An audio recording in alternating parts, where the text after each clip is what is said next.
All right, so get this. Today we're going deep on raisin exports. Raisins. Yeah, raisins. To Oman, specifically. Oman. Yeah, and I know you're thinking raisins. Oman.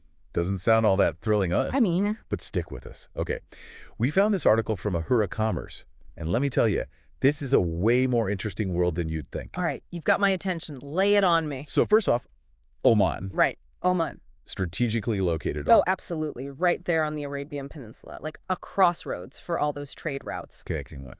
Asia, Africa, Yeah. Europe, you name it. Makes it a prime spot if you're looking to reach a broader market. So it's not even just about Oman itself. It's like Like a hub. a hub, exactly. But why raisins? I mean, out of all the things, what makes Oman such a hot market for, well, dried grapes?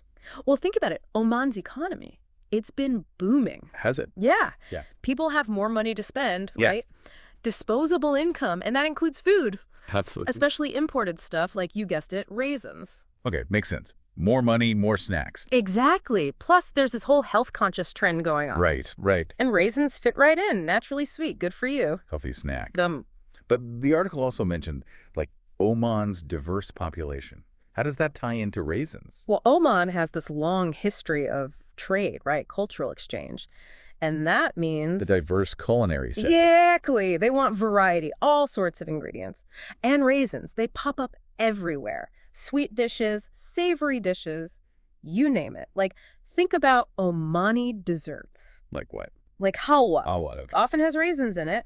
For that sweetness, that texture, it's all connected. Wow. Okay. So we've got this strategically located country, growing economy. People want healthy snacks. They've got diverse tastes. Sounds like a good place to be a raisin exporter, huh? It's got potential, big potential, but it's not a slam dunk. Yeah. The article really stresses, like, you got to understand Oman's policies before you jump in. Policies. What do you mean? Well, they're trade-friendly. They've got these free trade agreements with a bunch of countries. Could mean lower tariffs, easier access. So it's not just about the raisins themselves. It's about Knowing the landscape, the legal stuff, the economic stuff. the rules of the game. Gotcha. So what kind of policies should exporters, be looking out for? Well, for one, Oman's a WTO member, committed to that whole open trade thing, plus their import process. Pretty straightforward, clear guidelines, regulations, that's all there. Okay, so that's good. Makes it a little easier. But even with all that, I mean, wouldn't you be up against some, big competition in the raisin market? Oh, absolutely. It's a crowded market out there. You've got the U.S., The U.S., right? big player, Iran, Iran, okay.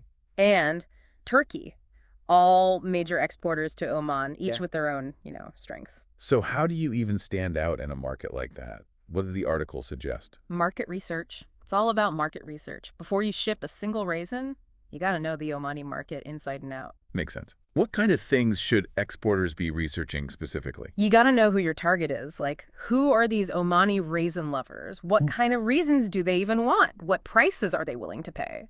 And you got to study the competition, Their prices, packaging, how they're marketing. Find your niche. Exactly. Differentiate yourself. Okay, got it. The article also mentioned, like, compliance. What's that all about? Oh, that's huge. Oman has strict standards, especially for food, safety, labeling. You got to be on top of it all. So, like, what? Pesticide testing, stuff like that? Exactly. Residue testing, you got to prove those raisins are clean.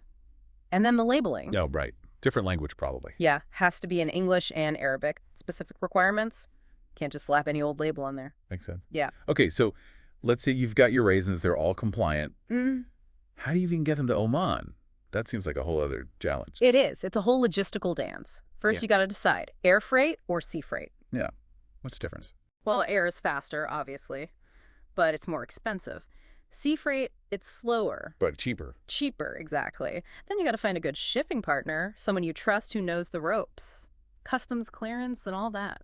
Sounds complicated. So the raisins arrive in Oman. Then what? Distribution, my friend. Got to get those raisins out there. You could set up your own warehouse, your own distribution network. Seems like a lot of work. It is. Or you could partner up. Find a local distributor, someone who already knows the market. Yeah, I was going to say a local partner seems like it would be a big help. But even then, you've got to, actually sell the raisins. Marketing. Ah, yes, marketing. And not just any old campaign. You got to tailor it to Oman, their tastes, their culture. Right. You can't just assume everyone wants the same thing. Mhm. So what kind of approach does the article recommend? It's all about a multi-pronged approach.